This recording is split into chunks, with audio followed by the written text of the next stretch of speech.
left, right. Election integrity, voting rights.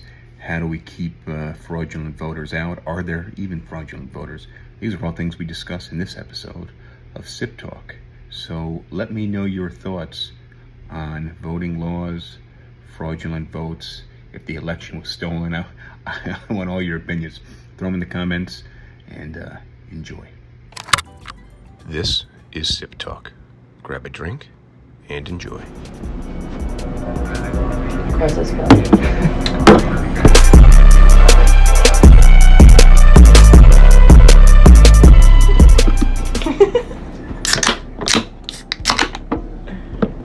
Cheers. Cheers. Cheers.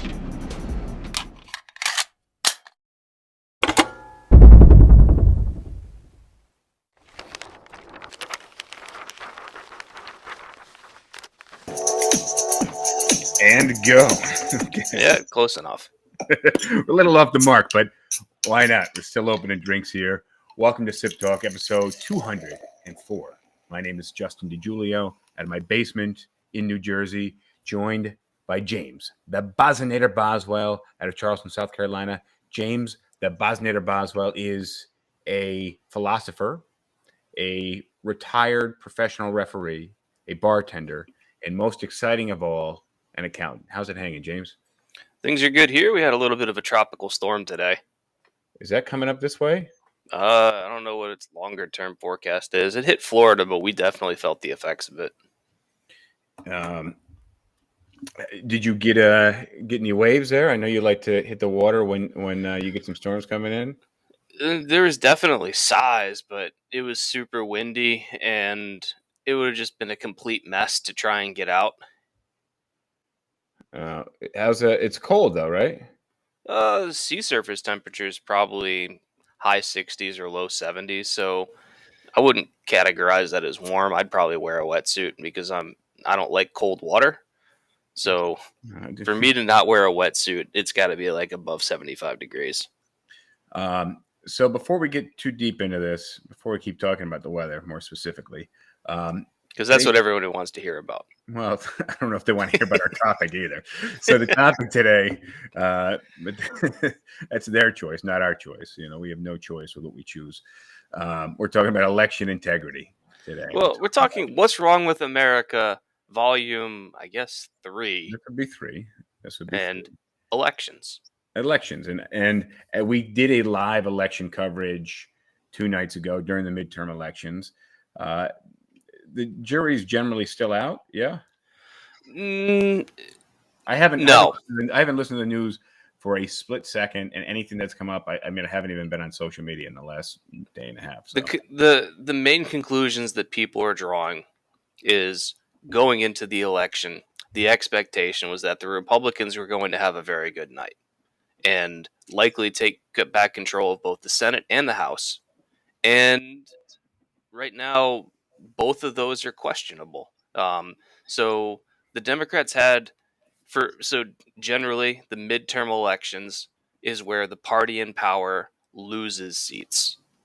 And the Democrats did lose some seats, but they lost far less than they were expecting to. And they had arguably the best midterm elections since 2002. And 2002 was pretty special because that election happened really only a year after 9/11. So George W. Bush was extremely popular at the time. Yeah, I found it interesting that his popularity rose during those years, but I guess the country did come together more. And, well, he was popular because his initial response to 9/11 was actually decent. Yeah, I'll buy that. I agree with you. And when you are in crisis, unless you have strong reason not to, you kind of circle around your leader. Okay, fair enough. Like, unless the leader is the one who caused that crisis. Well, that's kind of what I was getting at. Is like, hang on for a second. The cat snuck in here, and I got to kick her out. James got a cat wandering around the background of his desk here, and the cat is meowing. So it sounds like we got to move this cat out of the room. But some of the stuff we're going to talk about today includes voter fraud, how many instances are there, how serious of a threat to our elections is voter fraud, and ways that we can improve voting in general. Looks like James is back here. Headphones are back on. Cat is in good shape. Cat is unharmed.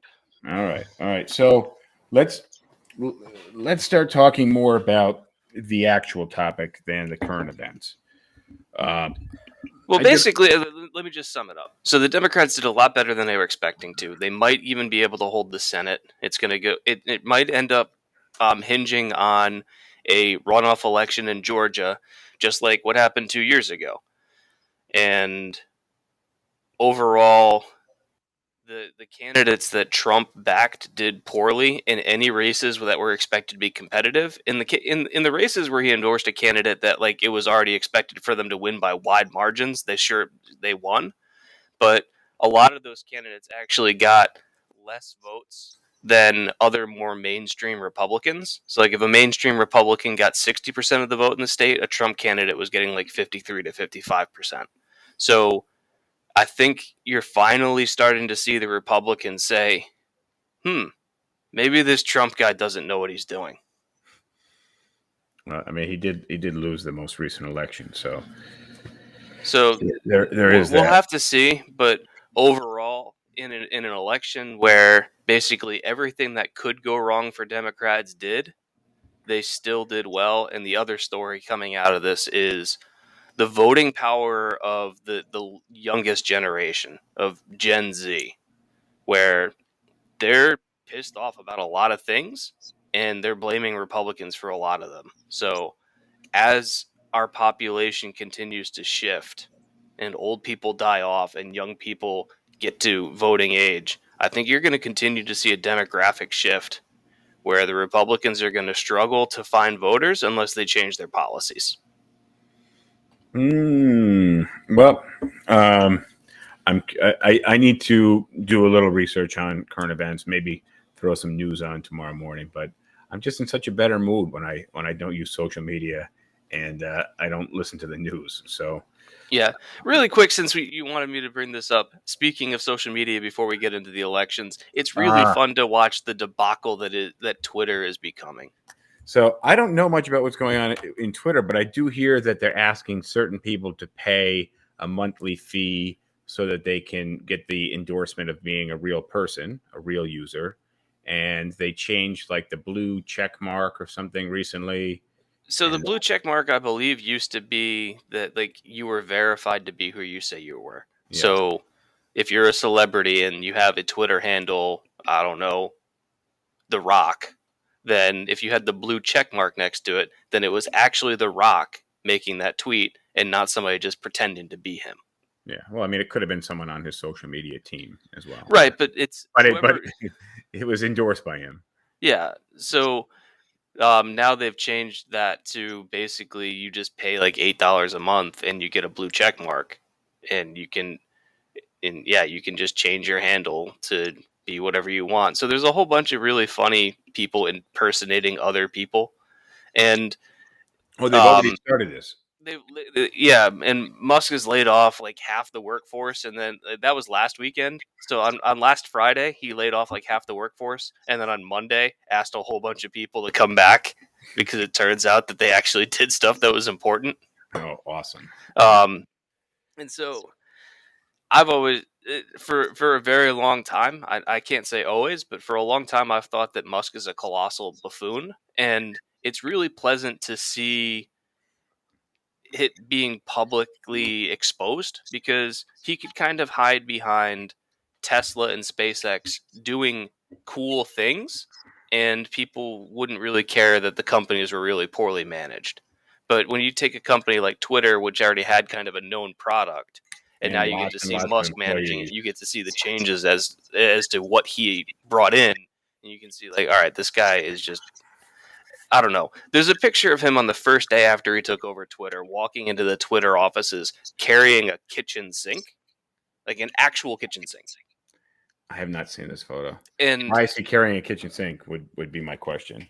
I think the idea was that he's throwing out everything, including the kitchen sink. So it's like representing that there's going to be like a whole bunch of change or something. I can't say for sure, but Okay. what I saw, someone said, like it's comforting to know that even if he's got 150 or 200 billion dollars, he can never buy the thing that he values most, which is to be funny. Yeah, I, I don't think he comes across as a very funny guy either. No, but he wants to be. I'm looking at this photo. I suppose for those who are watching on YouTube, I should probably. Yeah, share the screen because I'm not making this shit up, man.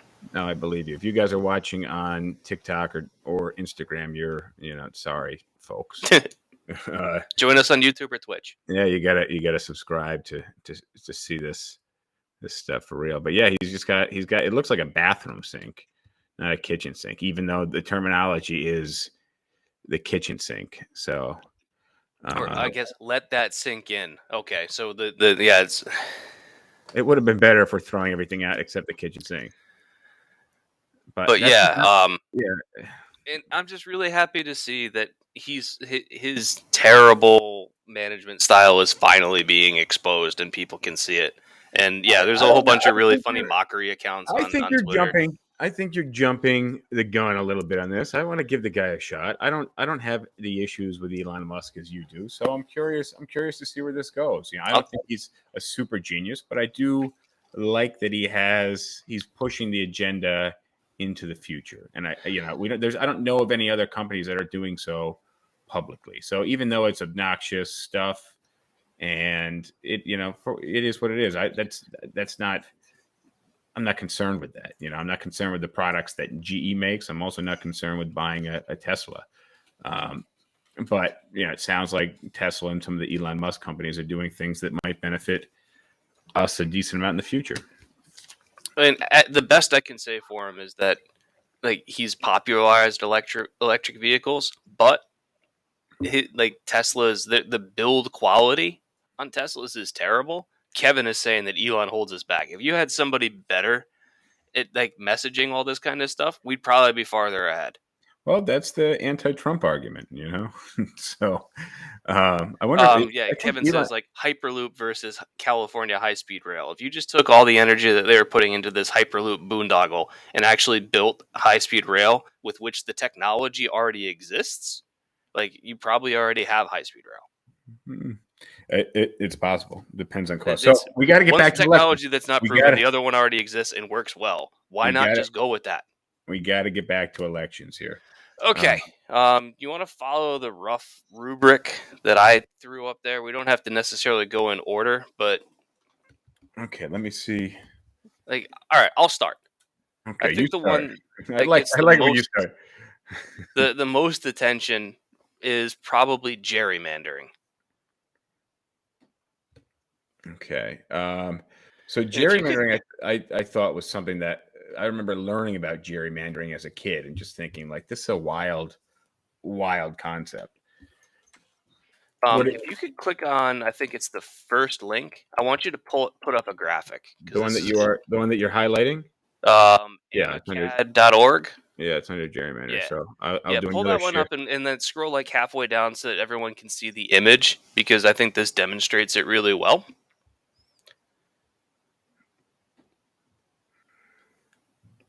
Yeah, that's it.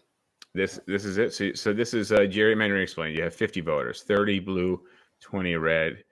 So you get 60% voting Democratic, 20% voting Republican. Now you sort them by district, and then you compact the districts. Okay. So it's basically showing that depending on how you cut things up, you can get wildly different election results. And you could have it so that you have proportional results where you have 3 blue districts and 2 red districts. And I think everyone would say that that's probably the most fair result because you get the same amount of representation as the population voted. But you can also make it so that blue gets 100% of it, or you can make it so that red gets 60% of it. And this happens all the time in real life. And both parties do it, although I believe the data supports that Republicans do it a little bit more. And in either case, regardless of whether it's Republicans or Democrats doing it, it has the effect of making a lot of people have votes that are meaningless in their districts. So hold up. So I feel like the tone sounds like we're shitting on Republicans. There's a question on TikTok that says most Republicans are not like big Trumpers. The Democrats think that, but no Republicans want Trump to run again. What policies besides abortion does Republicans support that are so bad? Denying climate change, supply side economics, and reducing taxes for the wealthy. All right, Opposing hold up. single payer health care. Hang on. So there's a lot of policies on both sides that are quite bad. I have been much more center leaning, and I thought I was much more liberal. There's a lot of very liberal, very democratic ideas that I think are absolutely insane, and I don't support a lot of those politicians. I don't think so much we're defending Democrats over Republicans. I think we're just talking about this example. In this example, I'm saying that the Republicans are slightly more guilty of this than Democrats, but I am acknowledging that Democrats do it as well. And actually, a prominent case this year was the Democrats overdoing it in New York to the point where a court threw out the map and they had to completely redraw the maps because the Democrats got too greedy. So I'm not saying the Democrats are completely innocent here, far from it. And I'm saying that the practice needs to end from both sides. But it's really problematic because, and I threw up some statistics, and this is, I use Texas as an example because I like when you look at the maps, I don't know, for whatever reason, Texas sticks out to me. Okay. But so for reference, in the 2020 election, Texas voted for Trump by a margin of about 52 to 48, right? Okay. So if you look at the Texas State House and their state Senate, they've got about 57 and 58% of their state legislature made up of Republicans. So that's about a +6 margin there. Mm-hmm. And so if you look at the Texas congressional delegation, so of the members of Congress that they send to Washington, they send 36 congresspeople, 24 of which are Republican and only 12 are Democrat.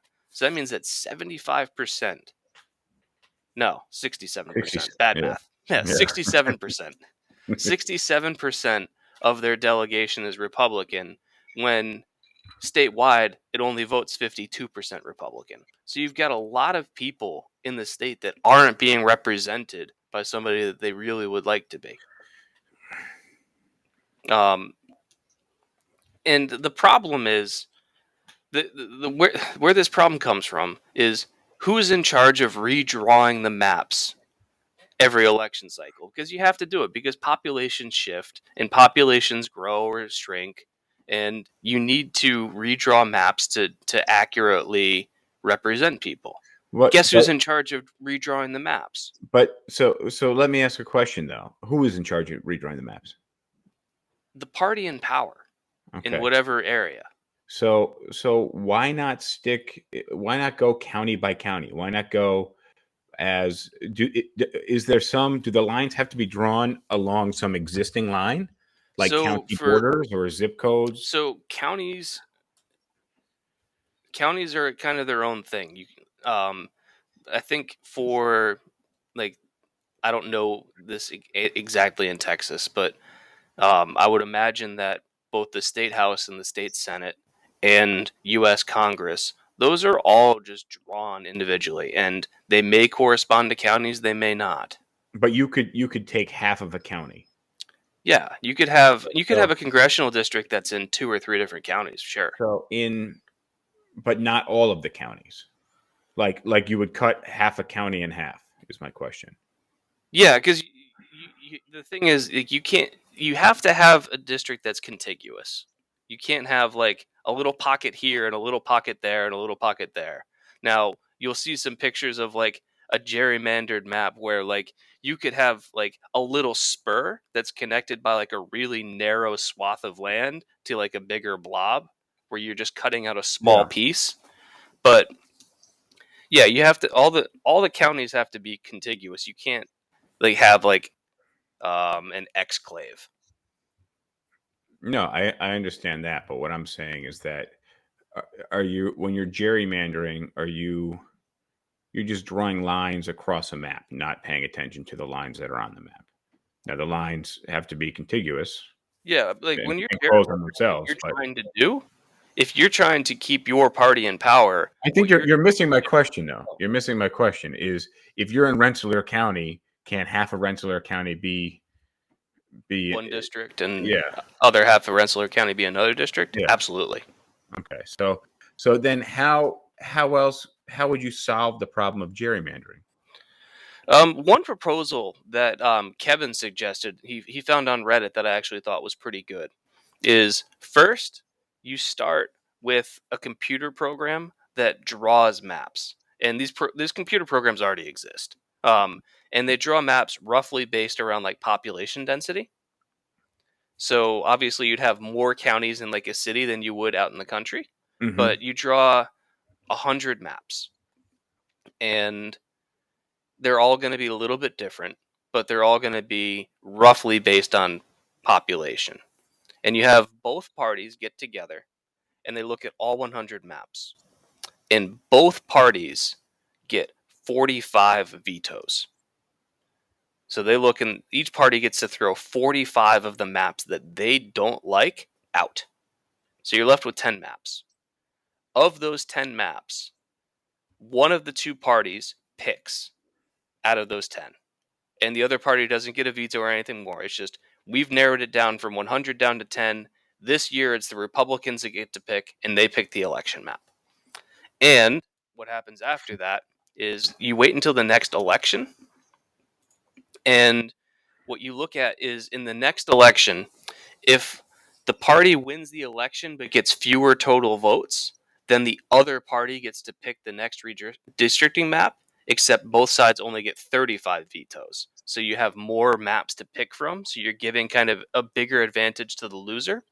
These And if the party that won, like that got more votes, got more seats, then the process repeats itself of pick 100 maps, 45 vetoes each, and then the other party picks. So like you'd have the Republicans pick one cycle, you draw another 100 maps, get rid of 90, pick 10. The Democrats pick dude, the next cycle. the thing is, It's it sounds like basically the I cut you pick method. yeah, yeah, fair enough. But it's not crazy convoluted, but you almost would need a computer to digest those maps, right? Like No, if you got to go through 100 maps, well, I guess, but you also it's a lot of work.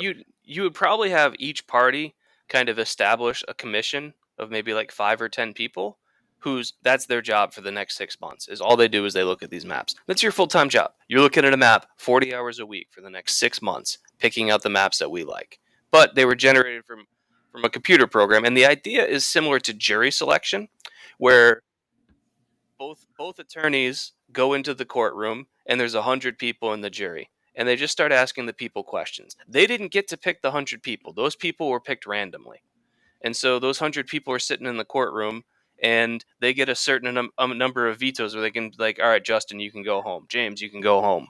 And eventually they narrow it down to 12.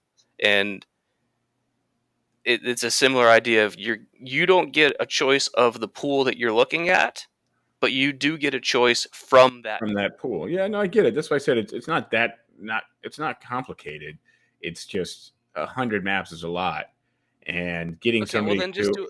do it with 20 and But I give think the real, everybody eight I think, vetoes. I think the real variable is that a computer generates these maps, and at this in this era, getting politicians or just regular citizens to agree on that, I don't see that as likely. But I do like the idea. I think it's Well, a great I idea. mean, that's the So biggest problem is like if you were to do other things where you were to do just like a nonpartisan commission. Let's say you have 5 Democrats and 5 Republicans and like 5 independents, and they're nonpartisan. It's just, this is your job as you draw the maps, and it's as neutral as you can possibly get.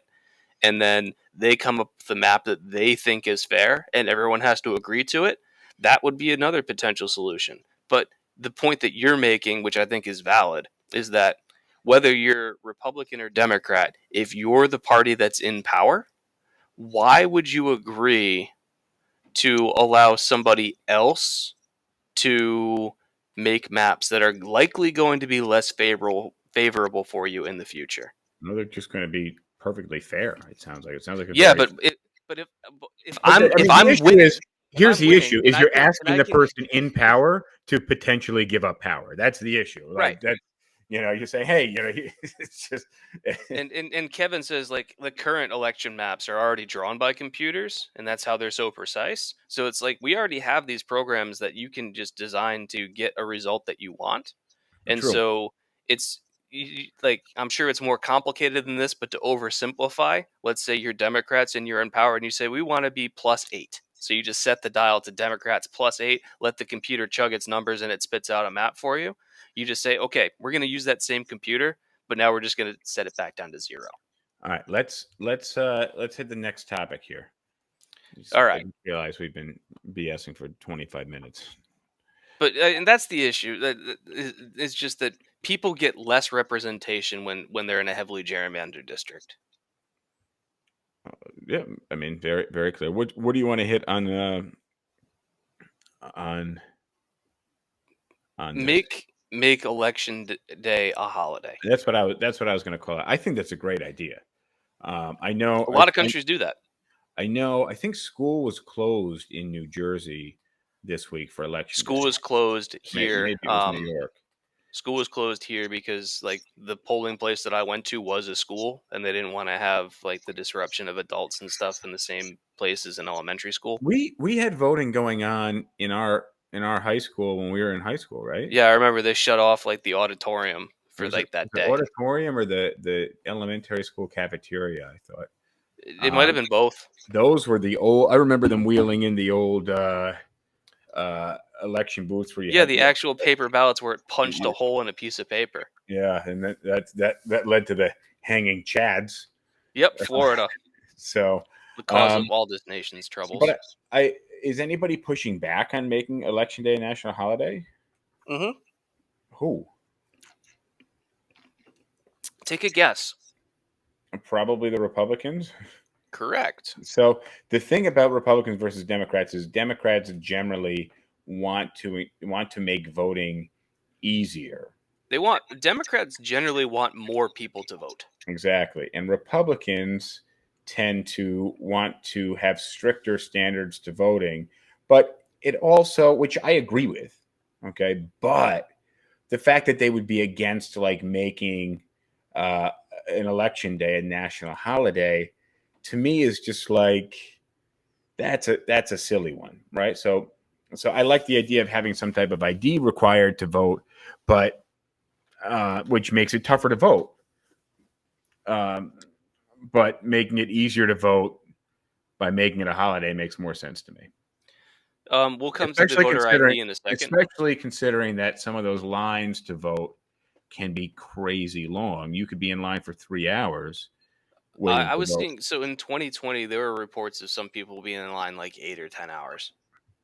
Yeah, I mean, you can't go to work on a day like that, and it's your right to vote. So your office can't. I would imagine that being your federal right to vote, that your office could not do anything to basically block that. You might. I don't know what the rules are. I would think that it would probably be pretty tough to get fired for spending your day voting, but your office, depending on what state you're in, like you might not have to be paid for that day. And for some people, losing an entire day's pay because you voted. Well, that's why making it a national holiday. Yeah, that's why making it a national holiday makes sense. Anything else on this, or can we move on? We can move on. Okay. You sure? I had to think about it for a sec. So Kevin says the employer is only mandated to give 1 hour off for voting. Well, I would say that if your polling place, the line is 3 hours, that if that ever went to a Supreme Court, the employer would not win. Yeah, and the Just thing about like nobody. because this actually happened on Tuesday is there were like if you show up, let's say the polling place closes at 7, and let's say you show up at 6:55 Mhm. and the line is out the door.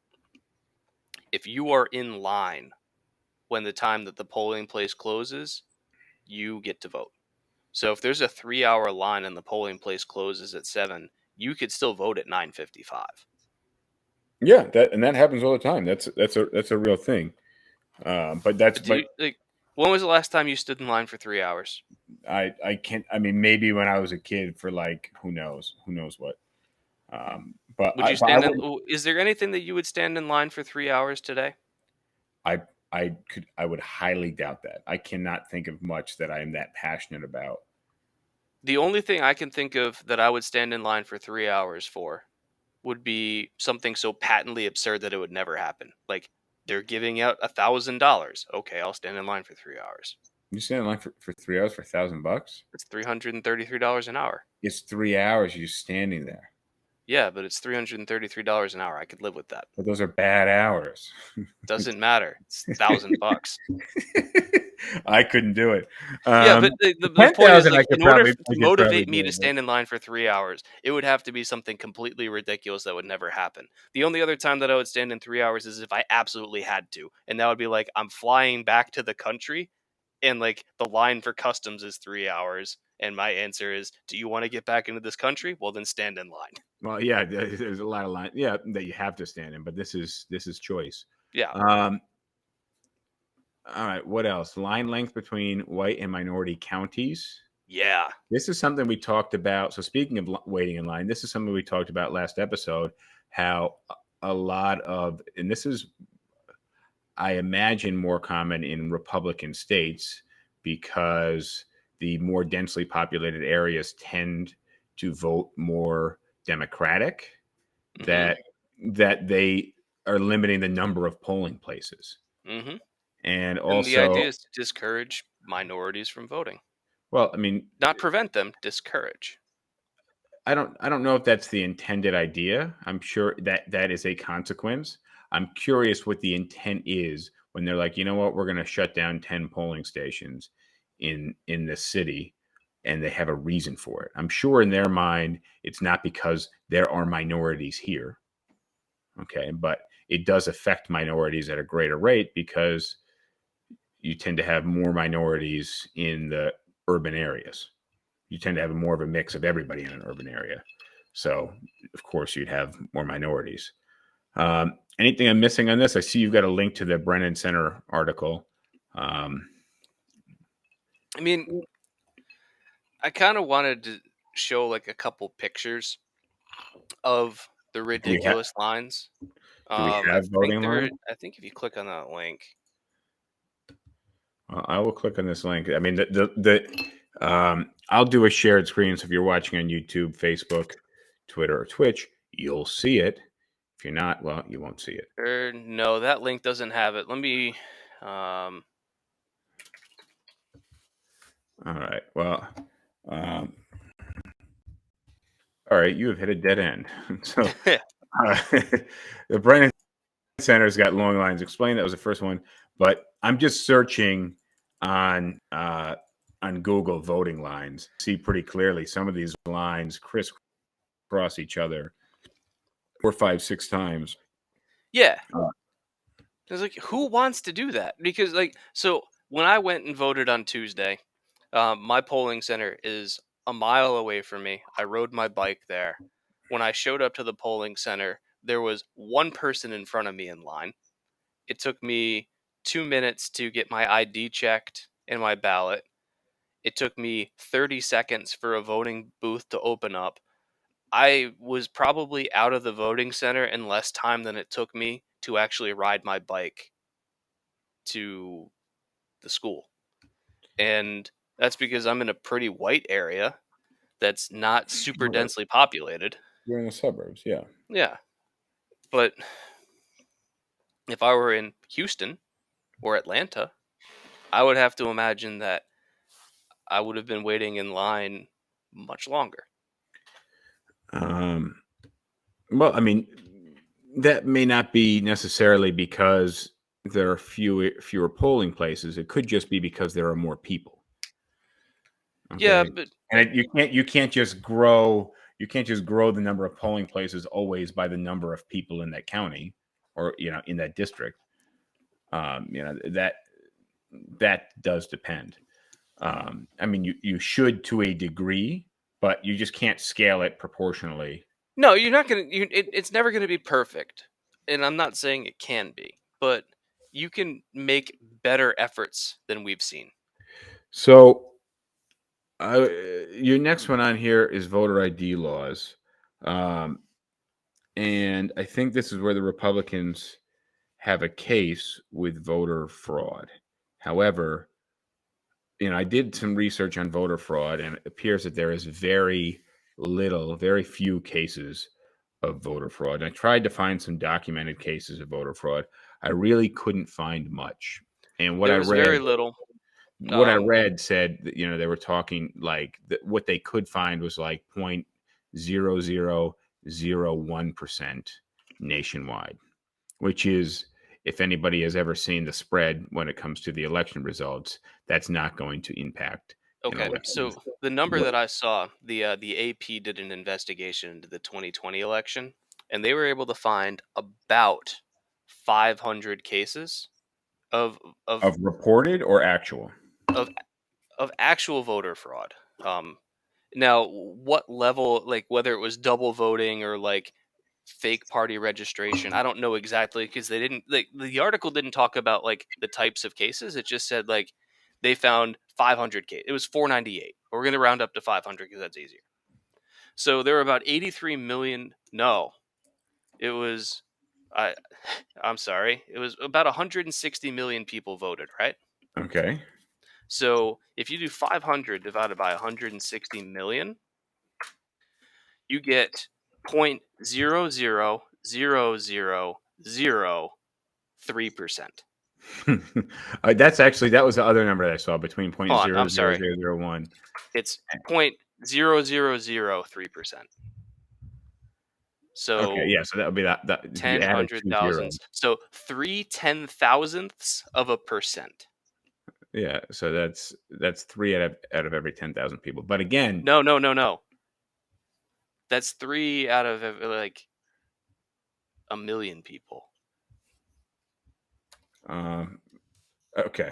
Well, look, there's only 160 million people. So, Yeah, uh, it's 300. Yeah, that's about 3 people out of a million that commit voter fraud.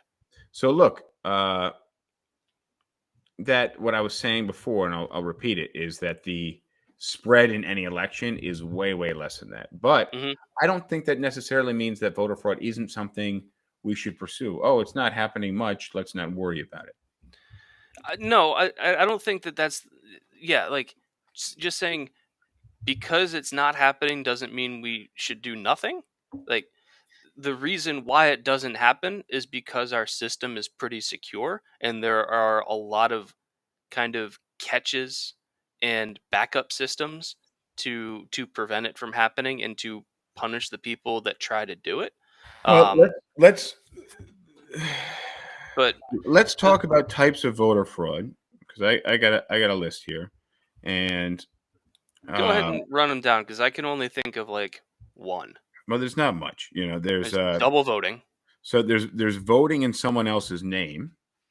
Okay, Yeah, so so Kevin says if voter fraud is that low, where you've got 3/10,000ths of a percent incident rate, he says if voter fraud's that low, it means the system is working.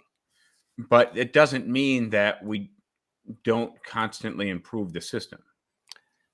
Okay, Yeah, but you have to look at it and say, like, at what point I'll, does I'll tell you. the I'll tell you at what point, when the accusations of voter fraud, we need to have some backup and say it's not happening.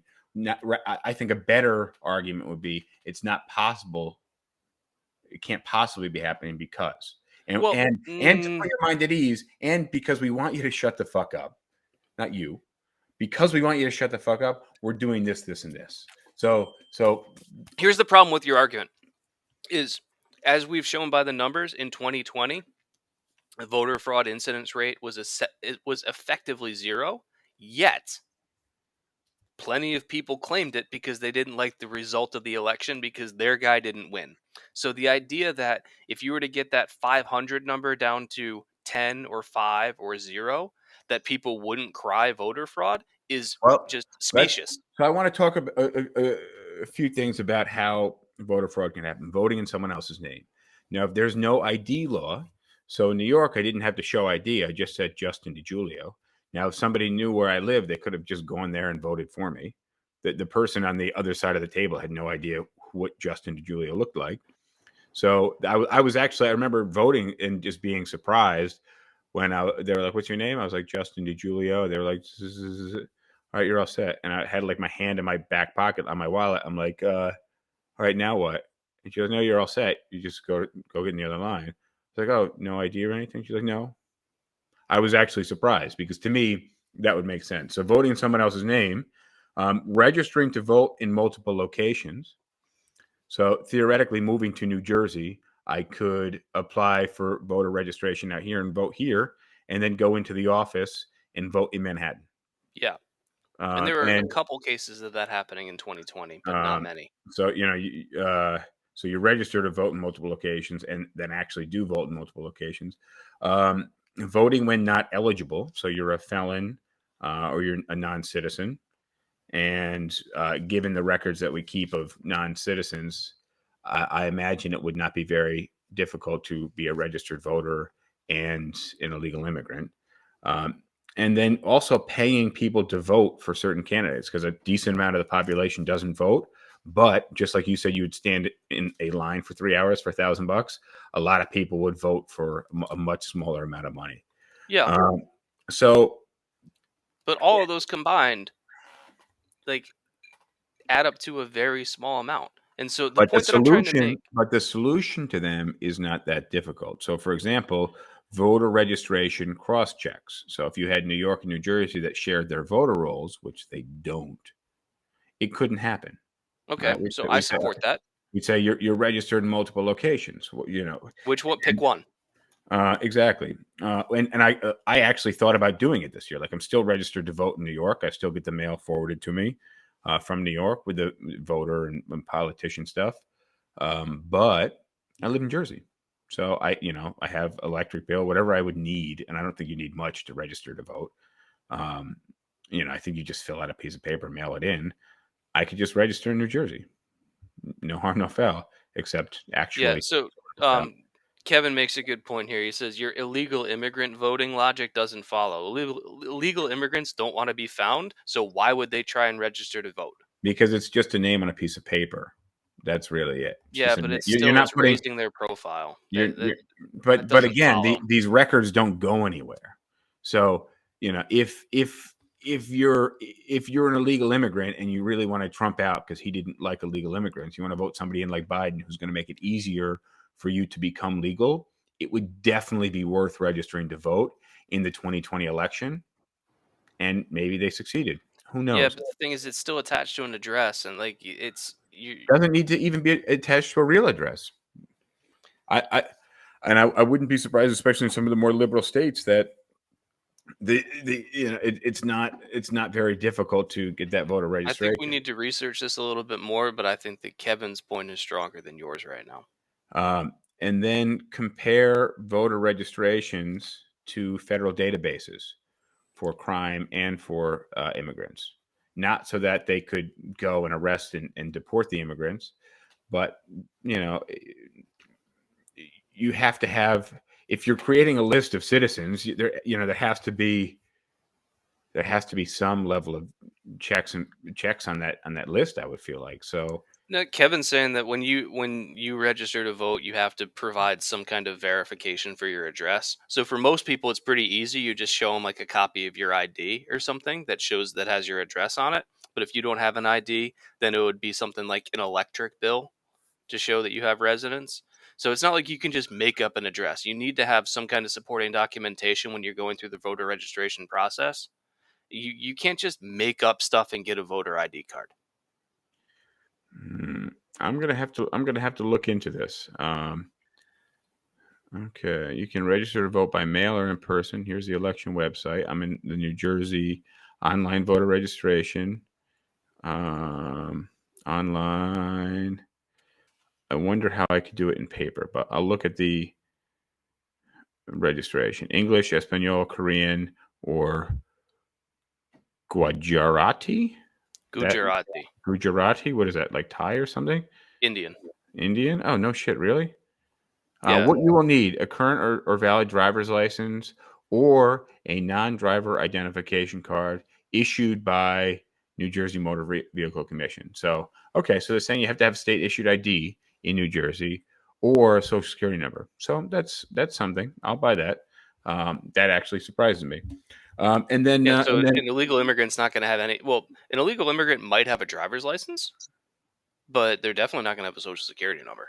so, well, if they have a driver's license, they can register to vote. So, Yeah, but it's also like that's one of those ones where it's very easy to register. Like they can immediately check your immigration status because if you're an illegal immigrant and you went and got a driver's license, they're going to know your status, and it's going to.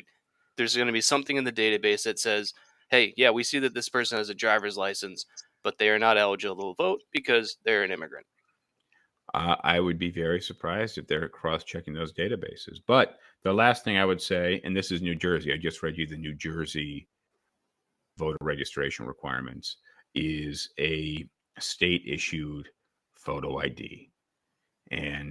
Or social security. And I stand by that. I think that until we can get to like fingerprint voting, having some form of proof of who you are is a really good idea.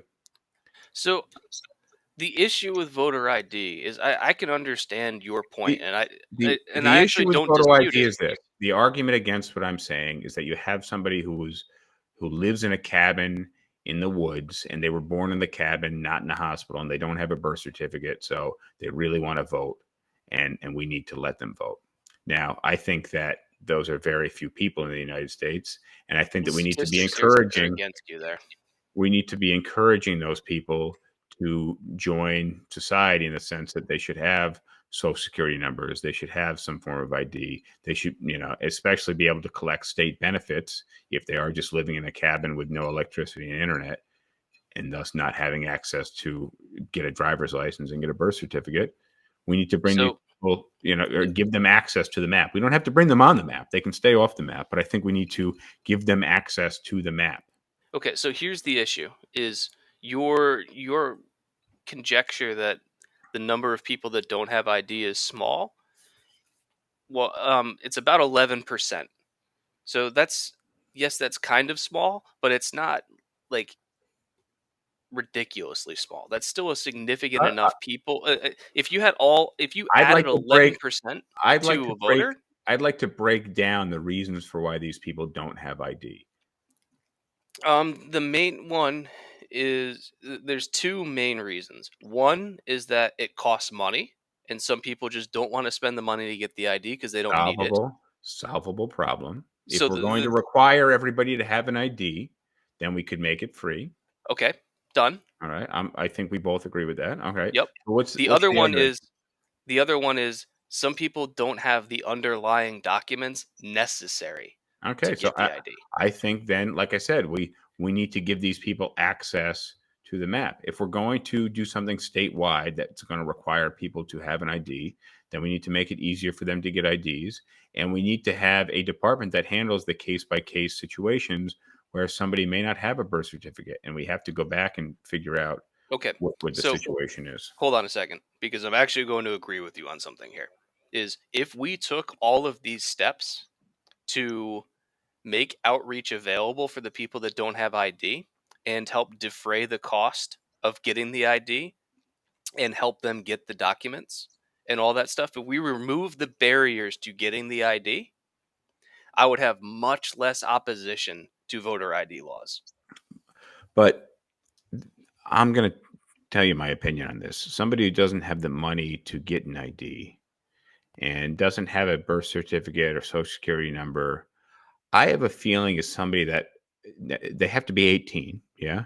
So somebody for the last 18 plus years of their life, which for the vast majority is going to be greater than 18 years, um, has pretty much lived a life that is not very much involved in politics and engagement in politics. So this person who's not been involved or engaged in politics, may not is very unlikely to be voting. And that's just my opinion, okay? But I think most people would agree with me on both points. We should make it easier for people to get whatever's required, but we do need to require something. And New Jersey, but Yeah, again, look, and that's what I'm saying is like voting laws are state if we make voting. the Hang on, requirements achievable and remove the barriers to getting the ID, then requiring the ID is much less onerous to me. so just for anybody who's listening to us, voter ID laws are voter ID laws. Voter laws are state by state. And So Kevin makes a good point. It's like the reason why you haven't been engaged prior to now is because you've been prevented from being engaged. okay, but by the system. So Right. So if we change the system and make it easier to get these ID laws, then I would be these IDs, then I would be much more okay with having ID laws on the books. all right, As it stands right now, the reason why the ID laws are on there is to disenfranchise the people that don't have IDs. I don't know. I completely disagree with you. I think that they don't want to disenfranchise people who don't have IDs. They just don't want people voting who we don't know who they are. So coincidentally, it happens to be the same thing, but the intent is different. I would disagree because the thing is, when you don't have voter ID laws, which we didn't have for a very long time, there wasn't a huge problem with voter fraud. This is solving a problem that doesn't exist. Well, voter fraud wasn't really a big deal. Um, let me. There's this Harvard, I think, article. Let me just check it out real quick. Why American elections are flawed and how to fix them, from Cornell University Press, 2017, written by Pipa Norris. And I'll just read you the abstract here, or part of it. The flaws in the American electoral process have become increasingly apparent in recent years. The contemporary tipping point in public awareness occurred during the 2000 election count, and concern deepened due to several major problems observed in the 2016 campaign: worsening party polarization and corroding public trust in the legitimacy to the outcome. To gather evidence about the quality of elections around the world, in 2012, the Electoral Integrity Project was established as an independent research project based in Harvard and Sydney universities. The results show that experts rated American elections as the worst among all Western democracies. Without reform, these problems risk damaging the legitimacy of American elections, further weakening public confidence in political parties, Congress, and the U.S. government, depressing voter turnout, and exacerbating the risks of mass protests. And then she goes on to talk a All right. little bit about what So the paper let me is about. throw one other statistic your way. So in-person voter fraud, where people are trying to vote as somebody else. So that would be like somebody going and saying, "I'm Justin DeJulio and I live at such and such a place. I want to vote," and it's not you. So since 2000, there have been 31 credible allegations of voter impersonation during a period of time in which over 1 billion ballots were cast. So So I read that stat too, actually. Funny you just cited that when I read that stat. The issue, though, here's the issue, and I think this is probably what I haven't driven in, so you haven't caught it. The issue is we're not in most cases these days dealing with the majority. Okay, what we're dealing with is the loud minority, and they are getting louder, and they're growing in number. And the issue is over the last decade, that number has grown quite a bit, and the noise that they're making has grown quite a bit. So, given they're complaining about bullshit, the issue is how do we deal with that? you ignore them. But they're growing and they're getting louder. So, this is like a protest happening on your block. how long can you ignore this protest? Right? Before you're just like, you know what? We're going to take down the Christmas decorations that we put up in September. All right? You guys are obnoxious. You keep stealing our shit. You know what? We'll wait until November at least. I told you that tomorrow your chances of dying were 1 in 32 million. Would you be worried? No, I think probably that's the same chances I get from just driving a car. So. It's actually probably it's probably better than you driving your car. But so if I told you your chances of dying tomorrow are 1 in 32 million, would you be up all night saying, "Oh boy, tomorrow could be my last day"? No. Okay. But That's that's the us. that's the That's odds the of odds voter of it. fraud Well, yeah, happening. I get it. But again, what you're missing is that the protest is happening on your block, and you got to deal with this shit because it's annoying as fuck. So, Kevin says, and I think this is appropriate, a 2-year-old is throwing a tantrum about wanting candy. What do I do? well, you got my advice, because what you're saying is you just stand there and listen to the tantrum. What Well, I'm saying is let's make the candy not an issue. Let's just throw the candy out of the room. Okay. What his I can argument tell is, you, but it's a 2-year-old, and what he wants is dumb. Okay. What he wants is dumb. Either way, you're still sitting there with a 2-year-old. So what I'm what saying I'm is saying is you next don't time we negotiate with a next 2-year-old. next time we go to the grocery store, I'm going down the checkout aisle with the fucking magazines, not with the candy. So what else is on our list here? Because I want to make sure we got 4 Yeah, we got minutes. 5 minutes to go. Voter ID laws making a holiday, gerrymandering, compulsory voting, and ranked choice voting. Okay, so compulsory voting, ranked choice voting. So compulsory voting,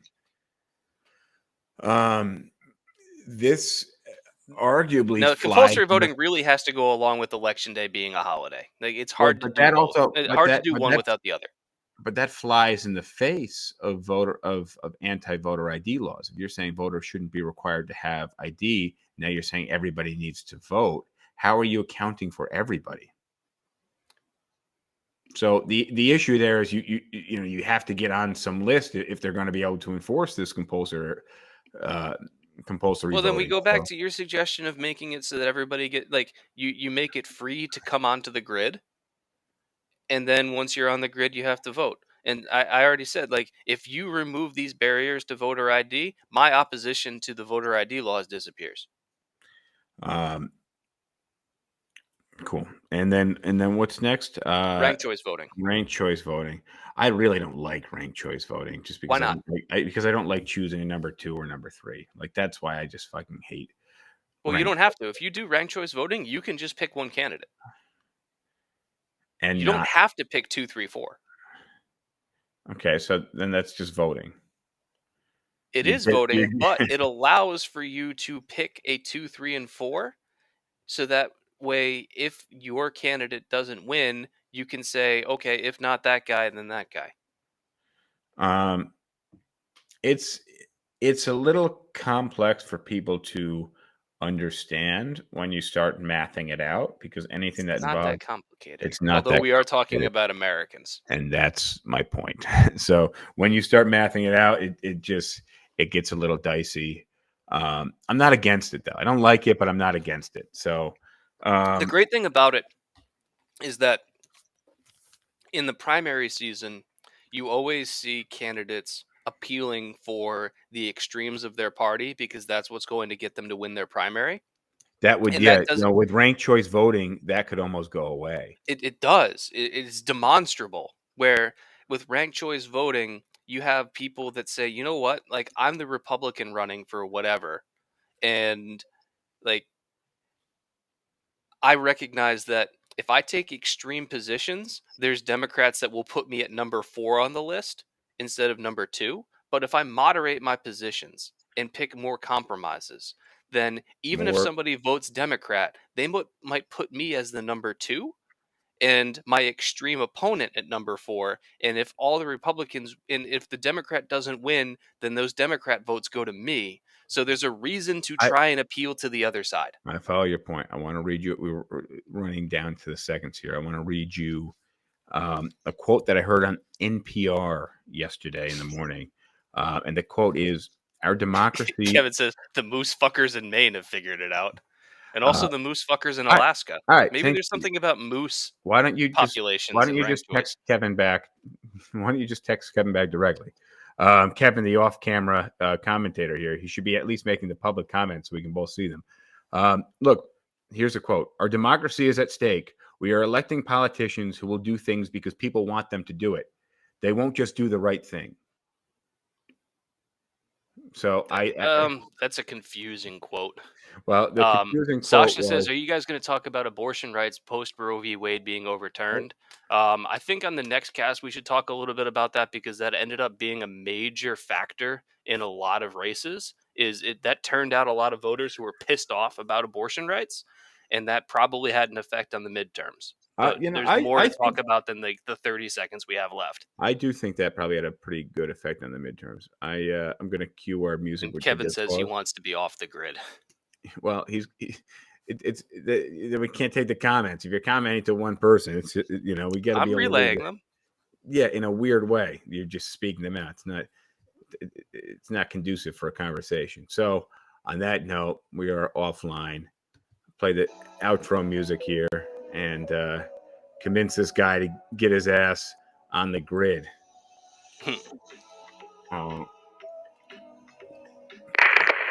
Made it this far. I want to thank you for making it this far, but don't forget to subscribe on all audio podcast platforms, or any audio podcast platforms that you might be listening to, and on YouTube. And we'll see you next time. Thank you. I like PBR. I just got priced out of it.